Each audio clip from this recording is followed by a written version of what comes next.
지난 9월 달에 체코를 방문했을 때 체코 블레스크라는 일간지가 논문 표절 그리고 주거적을 얘기하면서 뭐라고 했습니까? 김건희를 사기꾼이라고 했습니다. 이 보도 봤습니까? 저는 그 보도는 보지 못했습니다. 장관이 꼭 챙겨봐야 할 게 뭐냐면 이 신문이 뭐라 했냐면 김건희 관련 각종 의혹을 열거하면서 한국 검찰이 김건희를 어떤 혐의로도 기소하지 않았다는 내용도 있어요. 체코 언론이 한국 검찰을 걱정해주고 있습니다. 그뿐이 아닙니다. 2020년 영국 어떤 신문은 김건희를 오드리 헵번 코스프레하고 있다고 하고 있고요. 인도의 어떤 신문은 김건희를 마리 앙뚜아네트라고 비유하고 있습니다. 왜 이런 평가가 나오겠습니까? 장관님, 그러면 외국에서 평가는 이렇고 혹시 검찰 내부 구성원들의 김건희 사건 평가를 들어보셨습니까? 대화를 해보신 적 있어요? 뭐 대통령 부인을 놓고 후배들하고 이야기해 본 적은 없습니다. 사건입니다, 사건. 사건 처리 관련해서 여론을 들어보셨습니까? 검사들하고요. 예. 저는 그런 기억이. 아니, 장관님이 그런 줄을 한 번도 안 들어보십니까?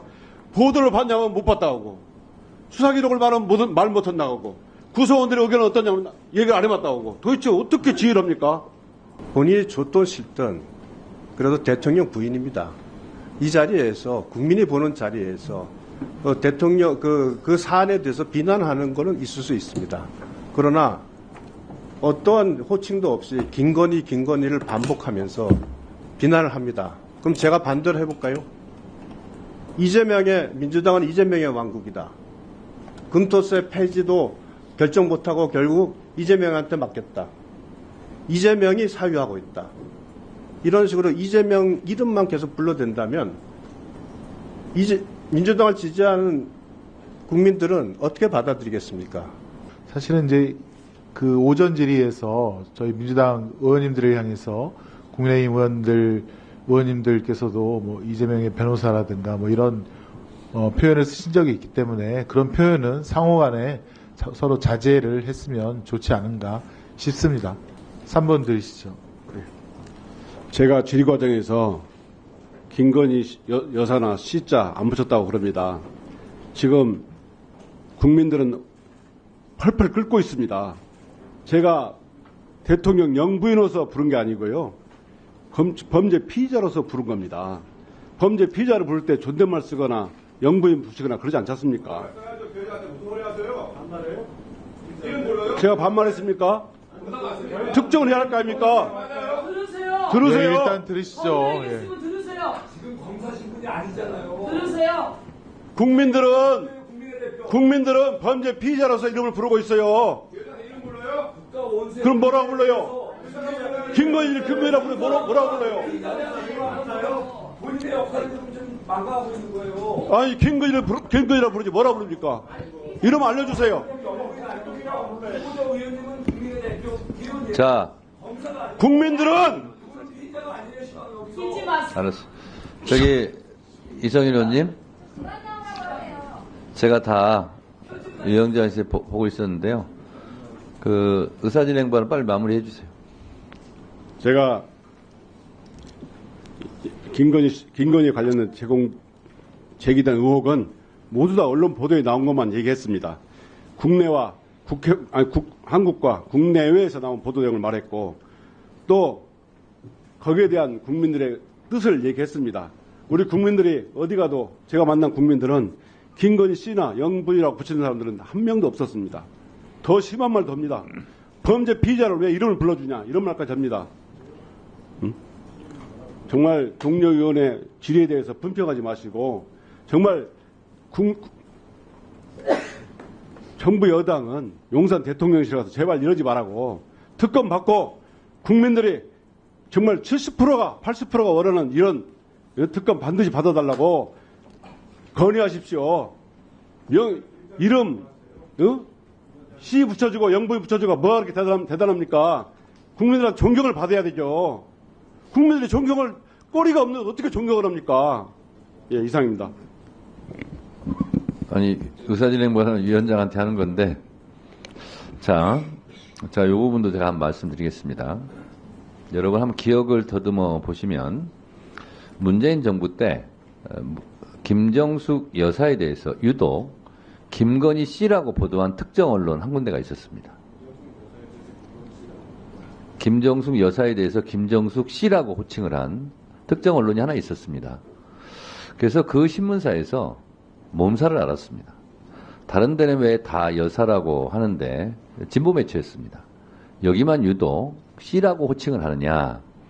그랬더니 그 신문사에서 씨는 존칭어다.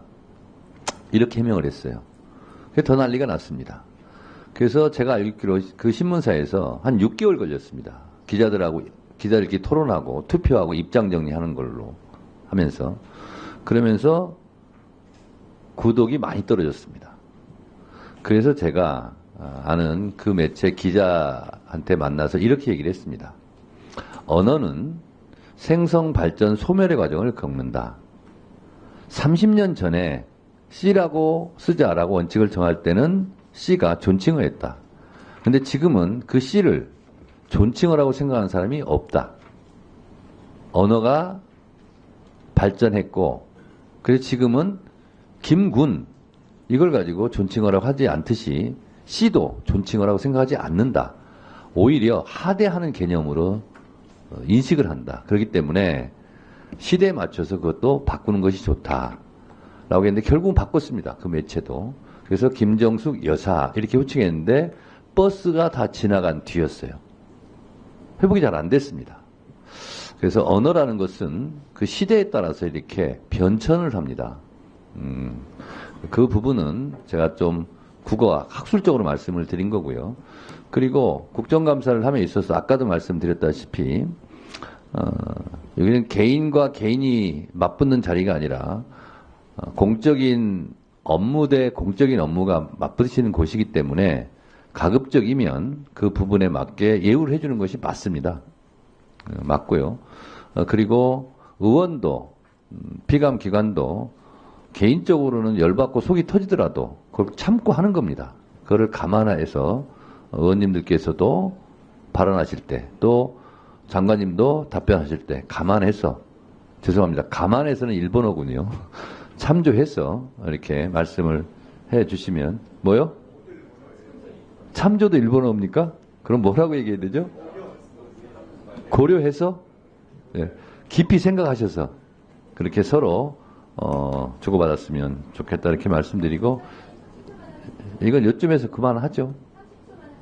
만약 윤석열 대통령이 탄핵이 된다면 어디로 돈이 몰리게 될까요? 이런 뉴스들을 보시면서 동시에 부자가 될 수 있다면 믿으실 건가요? 지갑에 단돈 10,000원이라도 있고 시사 정치에 관심이 있으신 분들이라면 지금 당장 돈을 벌 결심을 하셔야 합니다. 정치 뉴스를 꾸준하게 잘 챙겨보는 것만으로도 돈을 벌 기회가 있고 또 이미 큰 돈을 버는 사람들이 있죠. 이 사람들의 차이점은 뉴스를 단순히 뉴스로만 보는 게 아니라 실제로 어떤 종목들에 큰 영향을 미치게 되고 그렇다면 어디에 투자를 해야 돈이 몰리게 되는지 알고 있습니다. 월급만으로는 절대 채울 수 없는 부를 축적하고 있는 것인데요. 얼마 전 한강 작가가 한국인 최초로 노벨상을 받았다는 것을 구독자 여러분들 모두 아는 사실일 겁니다. 이때 부자들은 재빠르게 노벨상 수혜주 종목들을 찾았고 그 결과 예스24라는 종목이 순식간에 2연상을 하며 200% 가까이 오르게 되었죠. 저희 구독자 여러분들은 이미 다들 아시겠지만 이 예스24 종목은 저희가 정확히 어느 가격에 매수해야 하는지 또 언제 팔아야 하는지를 정확하게 공유해드렸었던 사실이 있었죠. 투자로 부자가 된 사람들은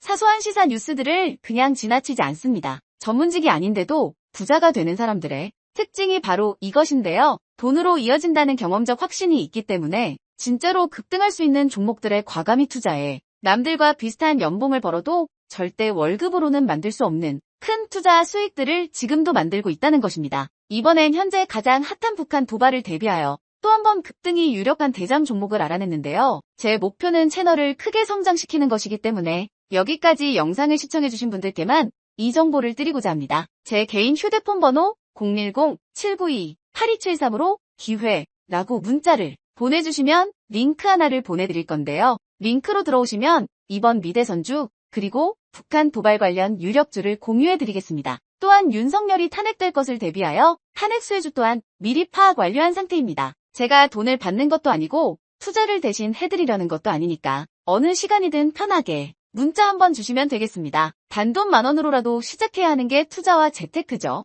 수익을 보시게 될 여러분들께 제가 바라는 것은 딱 하나입니다. 지금처럼 제 채널에 구독과 좋아요를 눌러주시고 새로운 영상을 만들 때마다 시청을 해주시면 됩니다. 제 번호를 꼭 기억해주세요.